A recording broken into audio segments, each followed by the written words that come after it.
night or afternoon, whatever time it is where you are. I am back from my trip with Virgin Voyages, and I want to tell you guys all about it. It was lovely. Now, with any new cruise line, any new business, there's always going to be ups, downs, and a whole bunch of stuff in between. I'm going to be sharing some critical feedback.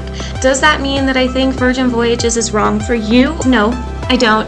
In fact, I think there's a whole market of future cruisers and current cruisers who aren't being served by the industry, and I think Virgin Voyages is a wonderful fit for some of that. There's good, there's bad, but the ultimate takeaway is where I was perhaps unwilling to sell the line prior to my firsthand experience. I have reversed that opinion. A lot of the critical thoughts that I had going in, it's an understanding thing. So I'm going to address those in this video. Let's get started. And I want to start by showing you one of the things that is really different. So if you've ever cruised, you get one of these. Virgin Voyages doesn't want you to have to carry one of those around. You get this lovely little bracelet and you just kind of wrap it around and clip it and you wear it. And I think the change is brilliant. I really like the branding.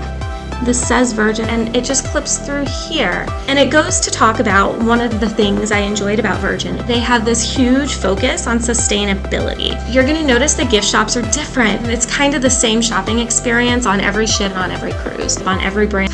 Virgin's doing a wonderful job to change that and offer new things in the shops, and they're all with a focus on sustainability. So this little bracelet that they give you to wear is actually made from recycled ocean plastic. And I think that's cool. And I wore this like as an anklet for a good 2 weeks after my cruise because it's so nice. They sell sunglasses on board that support coral reefs. There were sea bags. Sea bags are made from recycled sailcloth on sailboats. One of the things that I had strong opinions about and want to address straight away, all of the marketing that I received prior to being on Virgin Voyages was that their rooms were meant to turn your bed into kind of a futon during the day to give you more room. And that was a hard no for me. I want a bed and I want a good one because I don't go on vacation to sleep on somebody's couch. I will say that our futon stayed like a bed the entire time. Very comfortable. I slept really well. It was also hard as a rock. Apparently, I like a hard bed. You're supposed to learn stuff about yourself when you travel, right? And it did not feel like a sofa at all. The other thing that was interesting was everybody knows there is no such thing as a true king bed on a cruise. There just isn't. It's two twins pushed together with a connector. When you want to have friends, they take the big king bed and separate it into two twins. That's pretty industry standard, right? Virgin doesn't do that. When they take their king bed and break it apart, they do it by taking this twin and putting it over here. Or I guess anyway, it makes almost like a sectional. I still haven't made up my mind on if I like it. It did free up so much more space in the room, which I really liked, but it put my aunt's feet really close to my head, and I don't love that. Or otherwise our heads would have been really close together, and I don't love that. So there's pros and cons to that. One thing about the room that I loved was the fact that on every balcony there's a hammock, as most cruise ship balconies are not a terribly comfortable place to hang out. Go out there and just hang out and watch the sea. One thing I really disliked about our cabin was the bathroom. I told you there would be good and bad. It was the size of an airline bathroom. Walk in to the bathroom, it's like, I mean, okay, so the shower was big enough. The toilet, the sink, and the shower are so close together that you know a standard size bath mat. And it was like the bathroom was carpeted when you put that in. It was so small in there. They do make up for that if you upgrade all the way to an extra large sea terrace. It looks like they put all the extra large in the bathroom. But the rest of the bathroom was so tiny because it was really terrible to have a bathroom that small. It was terrible. There's not a single drawer anywhere in that cabin. Nowhere. I'm an unpacker. I like to have drawers in the room, so not one. If I pull them out and put my stuff in, I don't have to look at it. I like to unpack my things. I was really surprised to see once I unpacked my suitcase how comfortably all my things fit. I still wish there were drawers. I'm really organized, but I can get over that. There's also not a real closet. There's, you know, the little skinny thing where the safe hangs out that has shelves. I like to stash my suitcase in a closet, and there isn't really one. There's a closet area, and there were ample hangers, but there's no door. It's like a curtain, so if you hit rough seas, it wouldn't go flying past the curtain and out into the room. Otherwise, the rooms are decorated really pretty scarce. It looks like they partnered with IKEA. They didn't, that I'm aware of, but it was not fabulous. The cabin was a miss for me. One thing I did like about it though, before we move on, everything is controlled by a little Samsung tablet, TV, room service, your automatic curtains. There's lighting themes, and I think it's so fun. So you could push a button for theater and it would close the curtains and lower the lights and just use some backlighting over there. There's a mode for I'm hungover. And there's even a let's get it on mode. There is a playful, tongue-in-cheek mood all around the boat.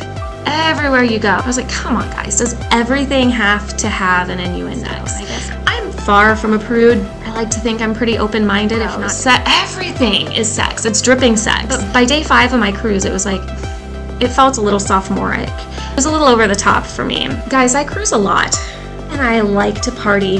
I've seen a variety of cruise ship parties. I like to party maybe a little bit too much, right? I cruise a lot.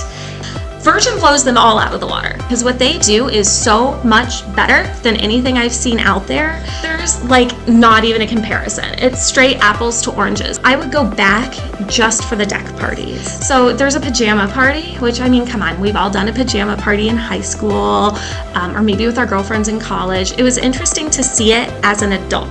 I want to see it again. On the deck, the night is beautiful and perfect, and then everyone's dancing. There was a drag queen hosting the party, which I thought was phenomenal and fun and open. You know how most DJs kind of suck? Did I say that? Most DJs kind of suck. The DJ was amazing. There was no dull moments. At one point I wanted to request a song and he told me no. I think a younger version of me would have disliked that a lot. The party did not stop. Being there and experiencing how these parties function, I'm glad he said no because I really had the time of my life. It was just a great time. The pajama party was great. And then they're also known for Scarlet Night. Scarlet Night's really kind of hard to describe to you, but I'm gonna try. Scarlet Night to me is like a progressive party.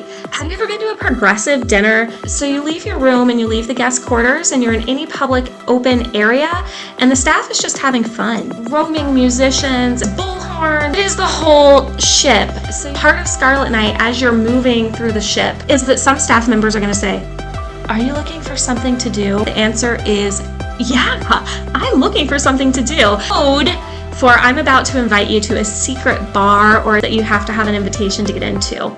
They have hidden clubs, no cell phones allowed, a speakeasy, and it's really fun. It encourages the people on board to be more social, which is really what Virgin is after. Parties. I know you guys all want to know about entertainment and food. The entertainment for me was okay. It was all right. There were some very talented performers, but I think when compared against the Broadway style shows that other lines put on, or like figure skating at sea with other lines, it was not spectacularly memorable, but it wasn't bad. I really like their concept on food. The concept is top notch. I'm gonna go over how it's different. There is no buffet. If you've done any exploring on the Virgin website, you're gonna see that they tell you they have 27 restaurants on a boat. Whoa, partner. That's because the buffet is technically like 6 or 7 restaurants. There's grab and go, which is fun. It's pre-packaged in sustainable, reusable to-go containers. So at any time you can walk in and grab one and take it anywhere you want on the ship to eat. Now, if you want to sit at a table, every table has a QR code on it and you scan it and it brings up a menu of all these little micro restaurants that make up the buffet. If you don't have a smartphone, I'm not sure you're even capable of sailing on Virgin. It's just not a thing.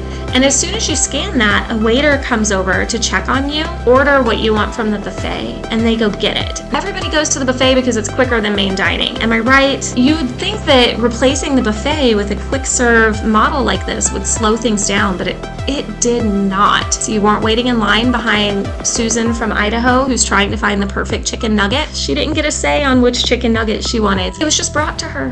It really sped up the process, and I think that the quality of the food that you receive on the buffet is sped up. However, it was the same menu all day, every day for 5 days. By the end of it, I had favorites, which was fun, but a 7-day or longer voyage, I think you're gonna get kind of bored eating the same things over and over in the buffet. There's also no main dining room. First cruise ship I've ever seen without a main dining room. It took me like 2 days to realize that. And I gotta tell you, I hope they all do this. Back in the day, main dining was a wonderful experience. It was brilliant. Your waiter got to know you. It took a long time. As you finished your last bite of one course, the next was being placed.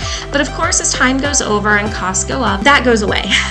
And nowadays, main dining on cruise ships is almost a chore. It takes forever. A lot of the same foods are available on the buffet. What Virgin does to alleviate this is have all specialty restaurants. No main dining room. All the specialty restaurants. And I know you're thinking, money. But with Virgin, it's all included. Now, if you're like me, you're thinking, steakhouse every night. You can't. You get to go to each specialty restaurant once on reservation, and after that, if you want to go back, you have to wait in line for a table. So I kind of ate around and tried many of the eateries on board, and I did have a steak at all of them. The steak that I had in the Mexican place, phenomenal. The steak that I had in the Italian place, phenomenal. I'm gonna be honest, the steakhouse, I didn't even eat it. We just left. It was plated beautifully. I think that they have put so much emphasis on reinventing the process, having technology be such a part of this forward thinking, that they're kind of missing the point that the food still has to taste good.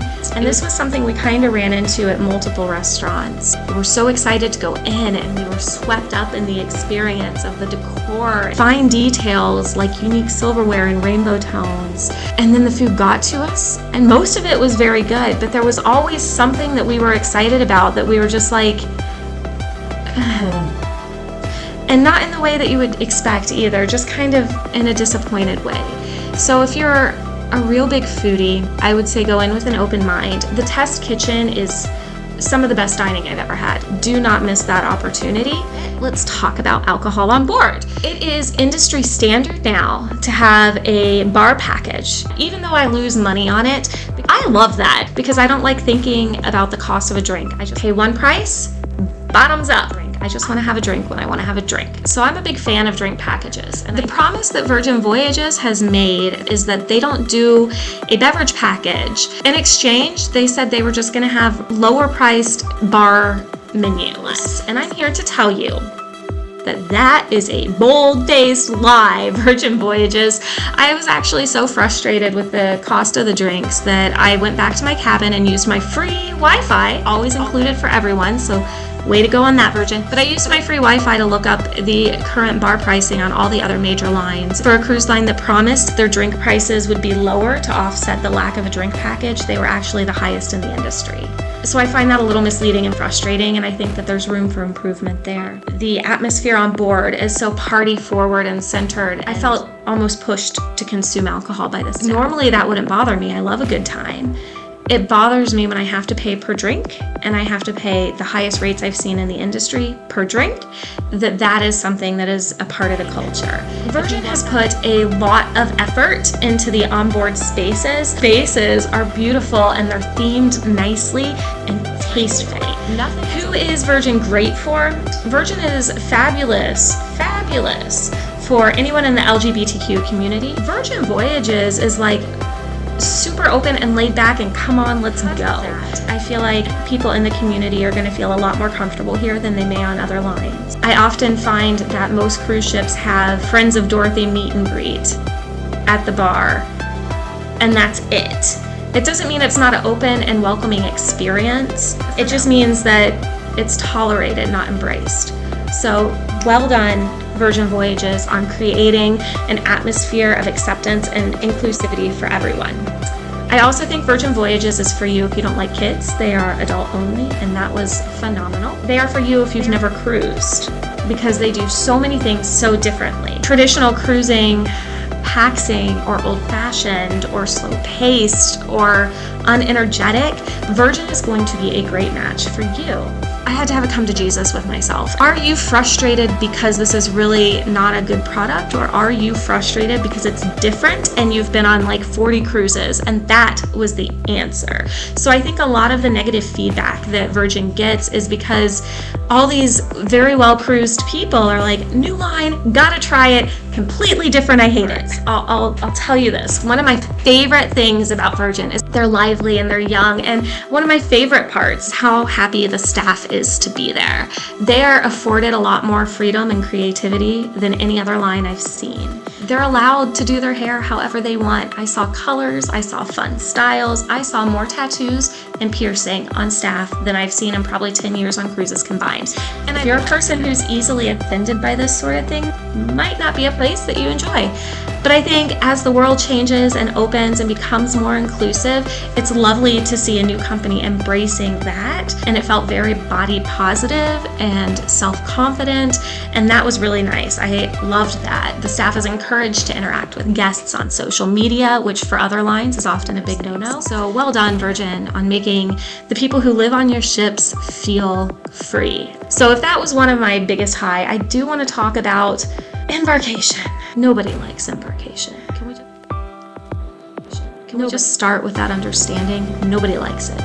This was the worst embarkation process I've ever had. And the ship was sailing at like 30% capacity. So you arrive, and everybody knows about a cruise ship porter, right? They're not associated with the cruise line. They don't work with the cruise line. They're like, let me take your bag to your room. You can tip me. And they're like used car salesman attack you level. Their approach was different. And guys, they got me because they were so laid back and lax.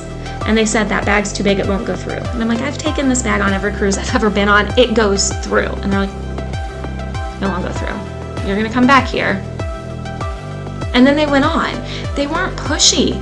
They were just like, you're not gonna get through, which actually made me inclined to believe them because they were like, whatever, you can try, you'll be back here anyway. Frustratingly, I gave them my bag, which I hate doing. I'm still bitter about that. I think that Virgin Voyages need to have a real heart-to-heart with the porters working there, send out communication in advance, or they need to post signage saying that you aren't forced to check your bag. I got on board their ship in a foul mood. And it wasn't their fault other than the fact that they need to control that aspect of the guest experience. And then we got on board and it was easy. And I was excited. I was like, all right, we're gonna put that embarkation behind us. I'm still mad about my bag, but I'm gonna let it go. Because I like a compliment sandwich as much as the next girl, let's end with one more thing that I really loved about Virgin. When I found out about Virgin Voyages, there was so much discussion about the pool and how there wasn't gonna be a pool. And then there was gonna be a pool, but it was not gonna be a normal pool. It was going to be really small, and the idea was that you could take selfies in it. And I'm like, it's the Caribbean. Selfies are great, but it gets hot and I want to cool down. So I was really not expecting to like the pool scene at all, and it wound up being one of my favorite places on board. If a normal pool is like this big on a cruise ship, their pool is like this big. But the pool deck is still this big. So what you have in the middle is the deep part for when you're hot and you need to cool off. Off to the side are like these wings that are only like yay deep up to my ankle, but I'm short, so maybe like it was really up to my mid-calf, but it'd probably be up to your ankle, which was perfect. So people could sit in that and be cool and still be sunning and talking and on their phones safely. And since this is an adults only line, how many adults are really ever in the pool anyway? That also allowed for during the day drinking pool parties with dancing that transitioned really well into Scarlet Night pool party. Like I said, Virgin does parties, y'all. So I'm dancing and I'm like, oh look, there's lights on the bottom of the, whoa, that's my cell phone. Thank God those things are waterproof, guys. But the pool scene, the pool deck is phenomenal, and gone are those loungers that you have to like get up at 5 a.m. to get one of. They've taken all of those away and put in day beds everywhere, all around the pool deck, which is way more comfortable. It looks better. It looks more adult by design. There's also private cabanas up top that you can rent that have a lockable door. And I thought that was a wonderful space to create, and I would definitely rent it. Things on the deck as far as outdoor workout equipment, teeter-totters for adults, different and fun and fresh and new, and all of the things that I think the cruise industry needs to kind of be shaken up a little bit. But again, we still have some things to work out. I think that they're gonna have to bend the knee and accept a drink package. I think that that's coming. If we could work a little bit on the quality of the food versus just the presentation of the food, then I think this would be an amazing experience all around. I would go back, but I think I prefer traditional cruising. And that's the good, the bad, and the ugly. I would love to help you guys experience Virgin Voyages and your first lady ship as well. Let's get you on board a lady ship and let's see how you feel about the experience. And in the meantime, thanks for hanging out with me, and I will see you again soon. Bye.